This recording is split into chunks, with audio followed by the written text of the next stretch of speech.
C'est quoi au juste le frérisme? Une idéologie dont tout le monde parle depuis quelques années, certains pseudo-chercheurs, certains politiques et ainsi de suite. Le frérisme, c'est une stratégie de manipulation qui a été mise en place par des personnes qui cherchent, si vous voulez, à détourner l'attention des masses, des goïms, pour se parler un peu vulgairement, des masses occidentales qui sont complètement endormies par le matérialisme, etc. et qui pensent effectivement qu'il y aurait un islamiste ou un frère musulman ou un salafiste derrière chaque problème et ainsi de suite. Bon.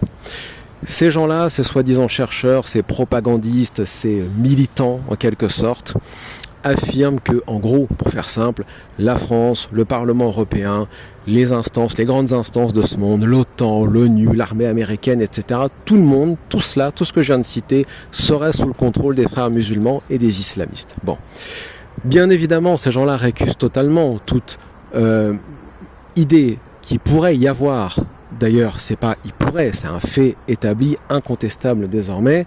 Si on prend le temps de chercher et de lire des vraies analyses intéressantes, et il y en a des centaines de milliers maintenant sur Internet et partout, contester le mondialisme, contester le fait qu'une oligarchie financière contrôle l'Occident, l'Europe de façon générale et conspire réellement contre les peuples européens, mais pas que, dans le monde arabe, en Asie, partout, et s'oppose systématiquement au choix souverain de ces peuples.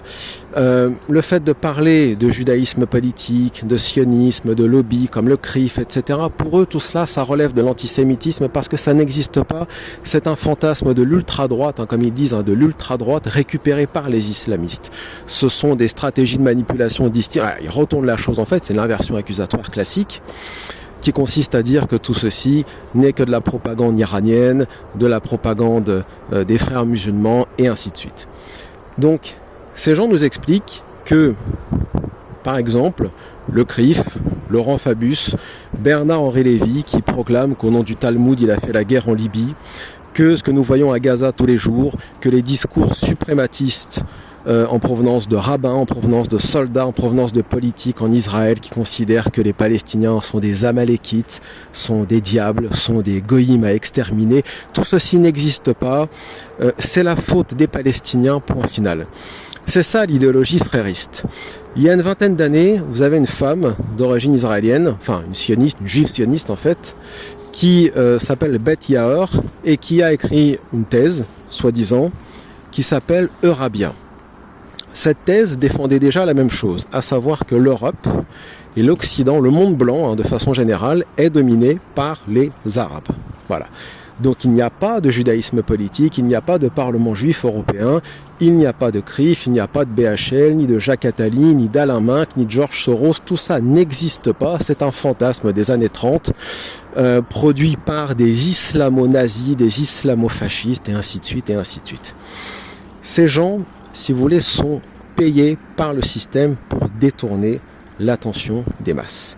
Alors bien évidemment, ça ne veut pas dire qu'il n'existe pas d'islam politique, ça ne veut pas dire qu'il n'y a pas d'islamistes radicaux, ça ne veut pas dire qu'il n'y a pas de violence dans le monde musulman. Mais enfin, soyons honnêtes un instant, est-ce que ce sont ces gens-là qui contrôlent la France, l'Europe, l'Occident, le monde blanc de façon générale?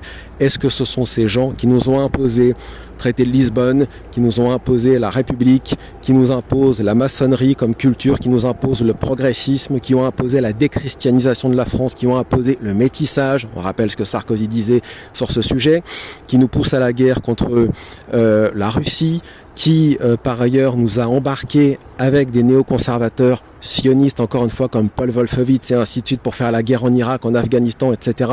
Guerre perdue à chaque fois, mais enfin c'était logique.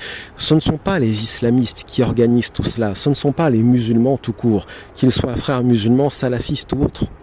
Ce sont des individus qui sont infiltrés en Occident et qui ont une idéologie, eux pour le coup, suprématiste. Vous pouvez vous référer à des écrits sérieux, que ce soit des chercheurs plutôt à droite ou identitaires comme Kevin B. MacDonald qui a beaucoup écrit sur ce sujet, mais on peut aussi en citer bien d'autres qui ont énormément travaillé sur ce sujet pendant des années. Donc le frérisme, c'est une stratégie de manipulation, encore une fois, et c'est un moyen de détourner, encore une fois, l'attention des masses, de la réalité, du mondialisme de tendance plutôt ésotérico-maçonnique est fortement inspiré par un judaïsme politique de tendance kabbaliste et ainsi de suite. On ne va pas citer ici Jacques Attali, Minck, etc. Ce sera interminable. Mais ça, c'est le réel par contre.